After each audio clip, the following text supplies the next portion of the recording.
They're saying that Iran has given Burkina Faso nukes and that Iran has done a deal with Burkina Faso. I'm going to tell you what the actual truth is. So all this sort of stuff that you're reading online where they're saying, oh, you know, I'm going to tell you exactly what is happening with Burkina Faso and Iran and how that's going to affect the Sahel Alliance, the ongoing situations that are going on over there. I've been reporting on that a lot. I'm also going to tell you the dangers of the alliance that Iran is now making, or Burkina Faso is now making with Iran, as well as the positive side of things, okay? So we're going to cut through all of that information. And I want to also be clear that you've got to really be careful about where you get your news and information from. There is a lot of negative propaganda out there about Africa, especially African nations within the Sahel, because of the fact that they're trying to break free of neocolonialism. And a lot of the outlets that are going to be promoting this negative propaganda are Western controlled or owned.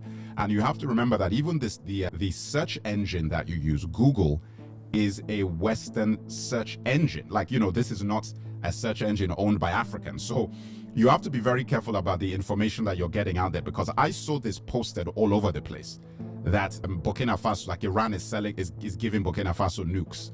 And I was like, okay, let me go and find out. But anyway, I'm going to give you the information. So basically what has happened is that Burkina Faso signed a deal. It's a strategic alliance with Iran, introducing Burkina Faso security to address Burkina Faso security and political challenges. So you know that they've been having a lot of issues with insurgents and terrorism and so forth. I explained to you about the Tuareg. I explained to you why that is happening.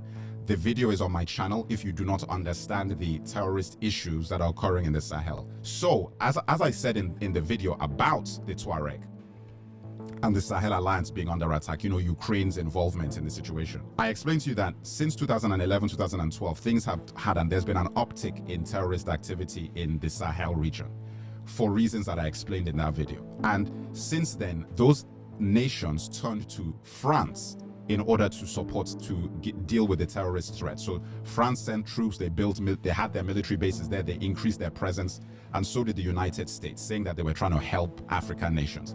In all that time, they did absolutely nothing to resolve the problems. Absolutely nothing. Now, seeing that situation, you know, African countries since then have turned to other nations, like we've talked about Russia, China.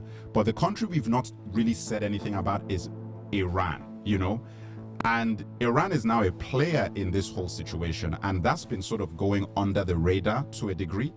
So it's important that you're aware of this, because Iran is one of the arch enemies of America. So any country that does any business with Iran, America is going to designate you an enemy de facto. You're a de facto enemy of the United States if you start working with Iran, especially to the degree that I'm seeing is happening. So these are things that need to be taken into account. I mean, look, importantly speaking, I don't believe that an African country should be worried about working with another nation because of what America is going to think. That is not the way that we should be doing our foreign policy, point blank. Like we can't be operating. America does not do that. Neither does any of France, Germany, Spain. They're not sitting there worried about what another country is going to think about their allies if they are under threat or they feel their national security is under threat. The national security of every African country, especially in the West Africa, has been under threat for about 100 years. You know what I'm saying? Like, guys are coming there assassinating your presidents, your leaders, destabilizing your nations, overthrowing governments. Any government that is there that they don't like is a junta, is a dictator. If they like you, they leave you there for 50 years. Look at Biya, I told you about that. Bongo, I told you about that. There are guys who've been there for 50 years. They don't have any issues with that. So you have to keep thinking about this, that it's all very disingenuous. But when you see a situation where you're now going to work with Iran, my message to Burkina Faso and to Captain Traore and everybody is that I know you've thought about this, so it's not for me to tell you, but that brings an extra dimension of heat on you that you've got to be very, very careful about, because you know that Iran do not like America. So anything that they're doing, it's the end game is they're going after those guys and imperialism. Now, the irony of that, this is the irony. Their enemy is Africa's enemy too. It's like you're fighting the same concept, but for different reasons. Africa's trying to free itself because it's never been free from imperialism. Iran is fighting it for ideological reasons, like their religion, ideology. So there's a whole other bunch of, and let's not even get into what's happening in the Middle East as well. Those sort of, there's a lot of things going on in the Middle East that as a reason to why Iran has an issue. But Africa's issue, the reason for it is different. But when you actually look at the particulars of the deal that is being had, the deal is to do with economics and strategy. It's not purely military.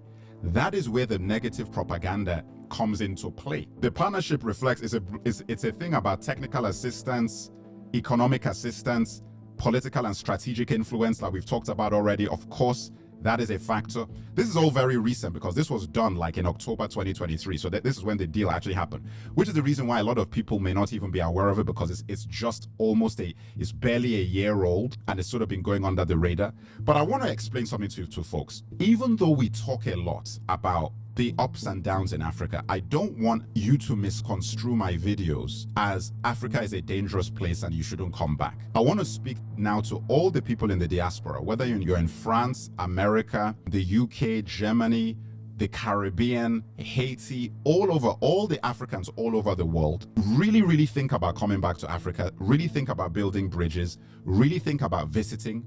Come and visit. Invest, connect with Africans. And in fact, a lot of my community asked me to provide them with information, because I know when I say this, your reaction is that, well, we hear about these wars and the politics and we don't know where to begin. How do we start? I sorted you out. Okay, I sorted you out, I took care of you, and this is how I did it. Do you know the question I get asked the most on my platform about African history and current affairs? I want to visit or move to Africa, but where do I start? Thousands of you replied to my post sharing the exact same desire, but the idea of moving or even visiting to check if Africa is for you felt overwhelming, especially with all the negative propaganda about Africa being unsafe and underdeveloped or poverty-stricken. So, to help my community in the US, UK, Canada, Germany, France, I came up with a solution.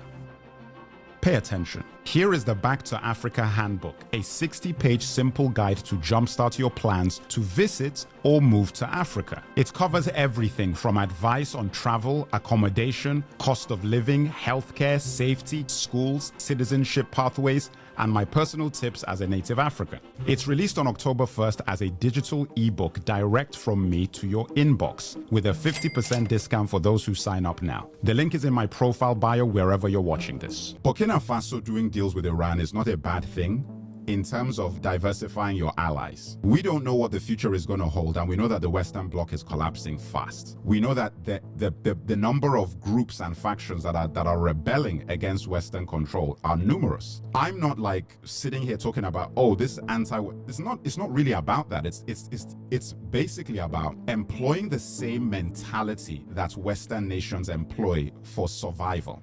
They employ a strategy of us first. We do everything we can to sustain ourselves and to make sure that we are prosperous. Africa needs to employ the same mentality and stop allowing propaganda to scare you out of thinking about yourselves first. Because the way it is designed now in terms of the narrative is that anytime you think of yourself first, you are labeled anti-West. And if you go too far with that, you are called a terrorist. And it's because you don't control your narrative. So when I make videos like I made, and you've got to watch that video about the French company that is taking over the biggest African network, you've got to watch that video. I'll link it at the end of this video.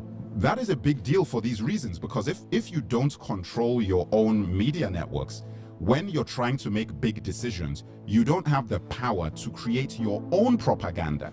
Because do you believe that if a French company owns the biggest network in Africa, that they would create promotional material for the Sahel Alliance? Do you think that they'll make things promoting autonomy, promoting a United States of Africa? They're not going to do any of that. Like, of course not. These are the things that you want to be doing, but now you're giving up the power to do those things.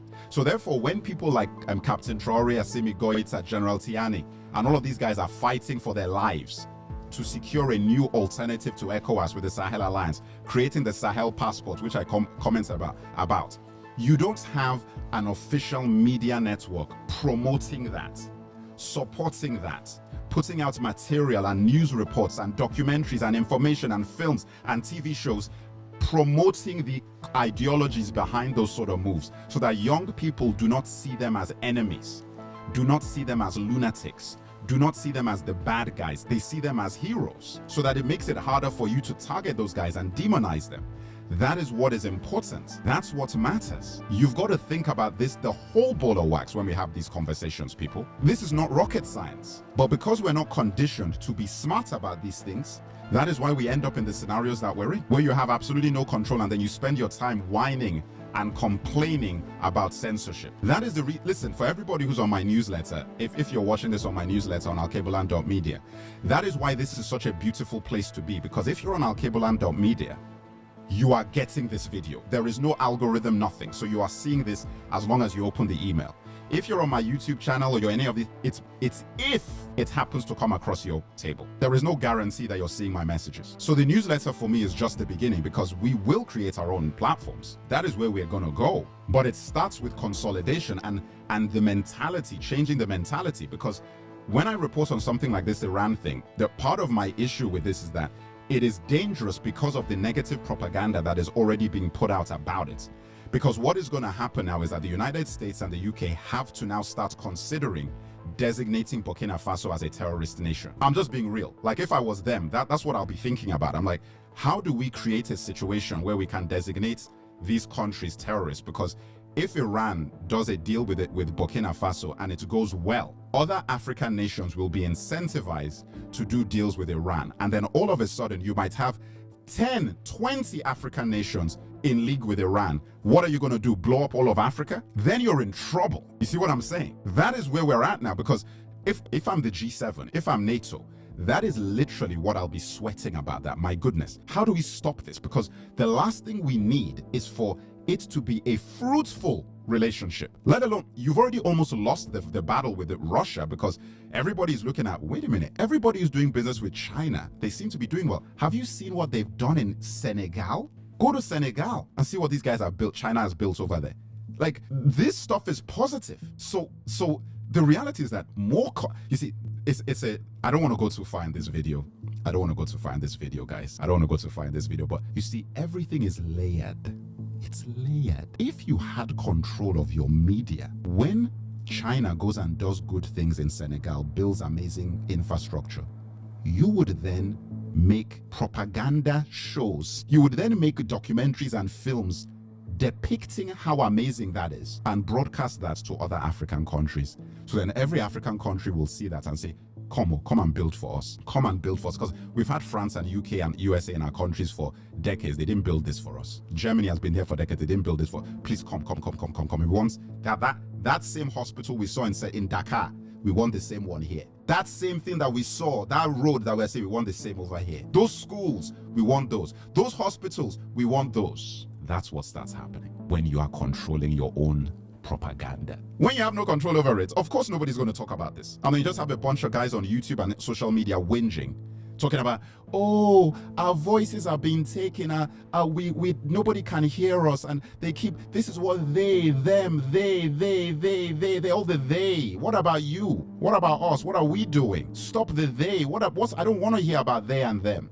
When I talk about they and them, I always end it with, like, that's what has happened. This is what we need to do about it. Every video I put out, it's not just a report. I'm not a journalist. I'm a concerned citizen of Africa, son of the soil. Shout out to Edo States, the Edo States elections. I'll talk about that at some point. You know, that's my folks over there. I have to shout out to Edo State. Now, listen, I know this has gone on a little bit. I didn't want to get too deep into this, but I had to. It's for real. Your allies, be careful, because Iran, we know where that leads to.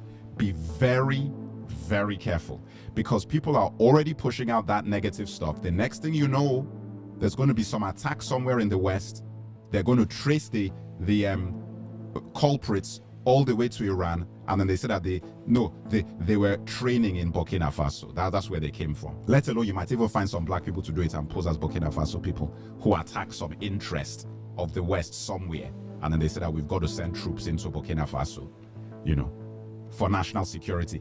That is how they will sell it to the American people. That's how you sell these things. It's like, hey, we need to go after somebody, so we're just going to have something, blame it on this country. That way, we'll go in there and our people will not be like, why are you going in there to get at innocent people? They were, well, they attacked us first. They're harboring terrorists. That's the next thing. And if you don't control your media networks, that stuff will spread like wildfire. It will spread like wildfire. Be smart, guys.